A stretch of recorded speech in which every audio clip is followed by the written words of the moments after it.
Tons of expensive gear and fancy pieces of equipment are really overrated, let's be honest. Show me the exact box that you like to use, because it's just the right size and it's got the perfect corner for you to get that exact right angle for your XY stereo miking setup. Show me that. Show me the old tea towel that you put over your snare drum when you want to mute it.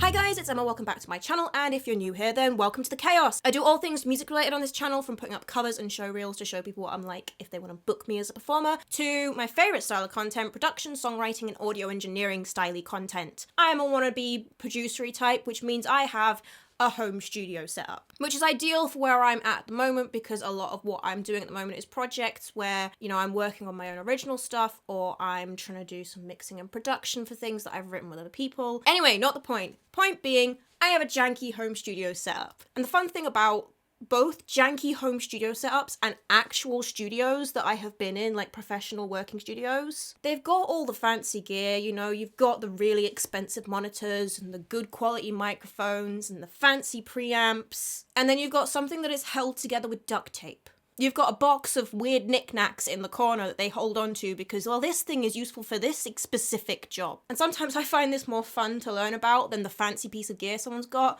because I can read reviews about what pieces of gear I should get to get the exact sound I want. But the best advice I have often had when it comes to audio engineering styly stuffs is someone telling me some weird hack where, you know, you can make a pop shield out of an old sock and a hanger, or how to jankily set up some acoustic treatment when you can't afford or even can't actually hang up a load of panels everywhere. So I thought it'd be a fun video to talk about 5 weird things in my studio that are not gear related, are not music related at all really, but that are really handy and that I still have even now that my setup is a bit fancier, and still use even now that my setup is a bit fancier. So thing number one. Thing number one is a thing I can't physically pick up and show you because it's actually up above my head on the wall behind me here. So insert other piece of footage from later in the day here. It's a piece of curtain wire. What is curtain wire? It's basically a wire you can hang curtains off of. I got it from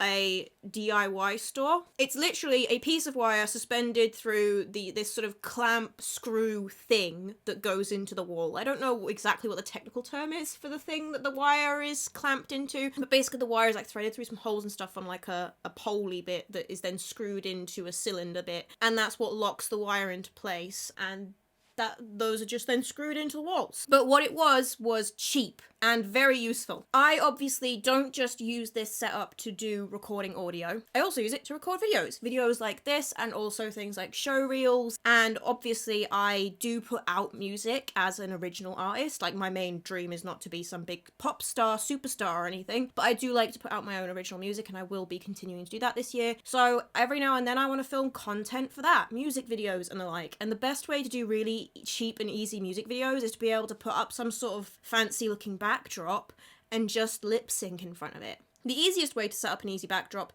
is just to get some cheap fabric and hang it off a piece of wire like this. Obviously you can get those actual backdrop stand things, but those are expensive. Have you seen how expensive those are? And this was 20 quid. Now obviously this might not be an option for people who are like renting and stuff and they don't want to put holes in the walls. But anyway, it's been really handy for that. So yeah, if you're looking for an easy way to do backdrops, get a piece of curtain wire. Number 2 is actually somewhat related to that, but is also useful for other things. Bulldog clips. What on earth would this over-the-top piece of stationery be useful for in a studio? Well, one thing, you need something to hang your backdrops up with. And obviously you could like sew Velcro onto your fabric, wrap the fabric over the wire and Velcro it to itself, but nothing works as well as these guys do, because they're essentially just little clamps. And you can get bulldog clips in all sorts of sizes, and they are not just useful for hanging up backdrops and stuff, and even the curtain wire itself is not just useful for hanging up backdrops and stuff. Something I would do very frequently, and still do now to an extent, I don't have to do it quite as much as I did before, but I still do it now, is I would set up these blanket forts in here, because that was the best way for me to get acoustic treatment of a kind, try and reduce the space and reduce the corners and stuff. It's not as good as having just actual acoustic panels and a good acoustically treated space, but you know, it's better than nothing. And the easiest way to clamp pieces of fabric and like old duvets and stuff to poles, stands, curtain wire, whatever else I was stringing it up from, the easiest way was with these guys. You can also clamp things to your music stand and stuff. They're just generally very handy to have around the studio, because anytime I just need to quickly make something not fall off of something, one of those guys does the job really well. Number 3! Number 3 is perhaps the one that I think people find the most entertaining and has been mentioned on this channel before. No, it's not my makeshift vocal booth. I did consider putting my wardrobe turned vocal booth on here, but like at this point that is a vocal booth, and that's not that weird. I mean, it's a bit funky that I made it out of an old wardrobe. A weirder thing is the fact that there's a mattress up against the wall behind this computer here. My home studio space, like so many other people's, is just in an old bedroom. Obviously, some point there was a bed in here. Not the bed that mattress came off of, that moved into a different room, but the bed that was in that room had to go. And I decided that there was no point trying to dispose of it, because actually it was going to be quite handy to just have it in here, acting as what is essentially an acoustic panel. Mattresses are just lots of fabric with some springs. Acoustic panels are basically fabric with some sort of insulation. The insulation in these has actually got a lot of space in it to allow air and sound to pass through it. It's breathable. Something more solid doesn't absorb stuff, it reflects it back off it. So soft furnishings actually make for really good acoustic treatment, because that's essentially what an acoustic panel is. It's the exact shape to make it easy to hang it up on a wall. You know, you could put a load of old sofa cushions on and they would do a pretty decent job, like these guys do. Just, I don't know how you would hang a load of old sofa cushions off of your walls. The mattress is a bit easier because I can literally just prop it up against a wall. And so it just lives there. Thing number 4 is related back again to my forts that I used to make, and again, do still make. I should do a video about how to make a good blanket fort for recording in. But I used to make a lot of blanket forts to record guitar in particular, and I still have to do that somewhat now, because I've got my panels on the wall behind me, I've got my big mattress panel, and I've got my big movable panel, which means I can block off the wall a little bit, and when I open one of the doors to the vocal booth, the wardrobe vocal booth, that helps to block bits off as well. But there does end up with a gap just here next to me, where the door is into the room. I haven't been able to figure out a way to do anything about that without having another big movable acoustic panel, which wouldn't really fit easily in this room. Like, I would not be able to store another panel like that in this room easily. So there is this corner over here that poses trouble when I'm recording things in here. And ideally, what I probably need is some sort of similar to the curtain wire solution, so I can easily like pull down like a blind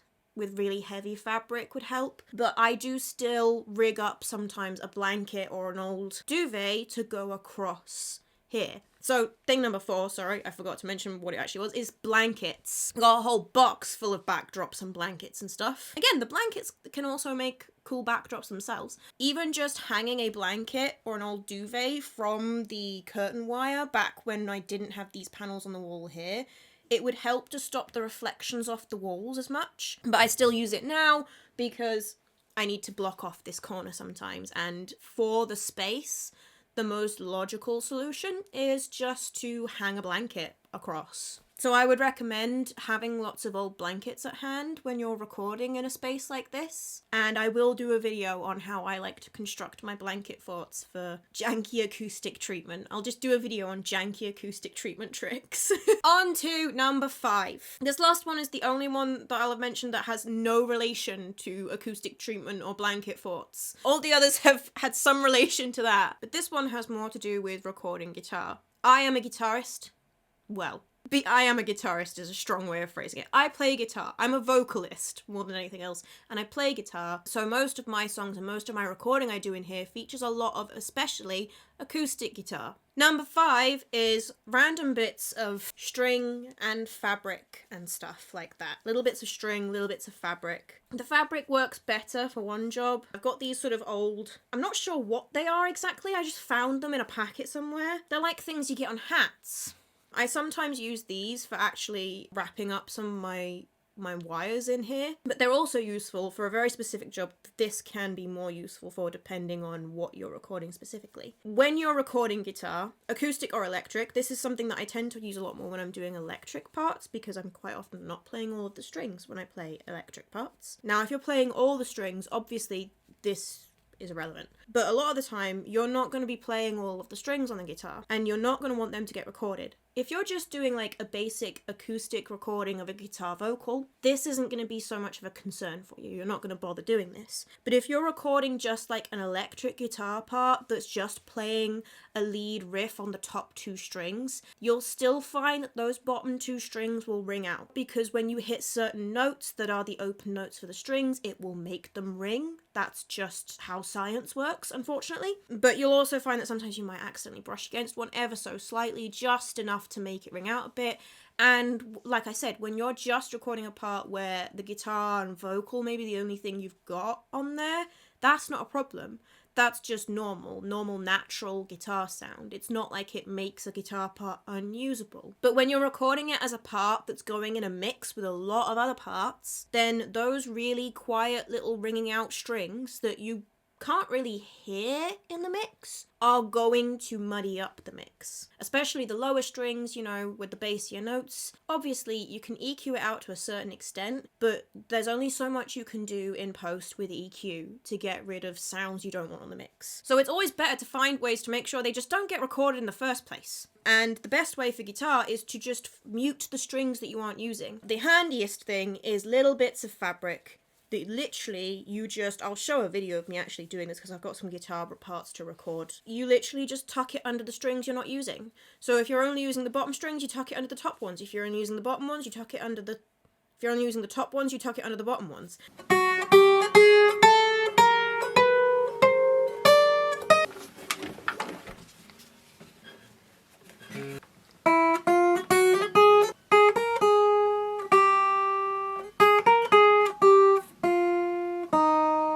You need to make sure that it's thick enough, which is why a nice long piece of fabric like this is actually quite a good one to use. That's why this is really good, because you can get specific little guitar muter things, right? Pieces of fabric and felt and something with Velcro on them that wrap around the neck of the guitar. You can buy them, they're specifically for this job. Why would you buy something you don't need to buy? Anywho, that's my weird video for the week. I just wanted to share some of the weird and wonderful things in my studio. Let us know what weird things you have in your studio that are actually really useful. If you enjoyed this video, then you might enjoy the rest of my content, so you might want to consider hitting that subscribe button. But I know that that's a big decision to make, so there will be something suggested on the end screen. Feel free to check out some of the other content on here before you make that decision. You can also do all those lovely things like hit the thumbs up button and tell me you enjoyed the video in the comments, or even suggest other types of content you would like to see from me, other topics you would like to see in videos. All of my socials are also linked in the description below as always, and there is also a link to my Buy Me a Coffee where I have a membership and people will be getting another outtakes video from this as per usual. Okie dokie, that is everything guys, and I shall see you next week with another fun music related video. Bye!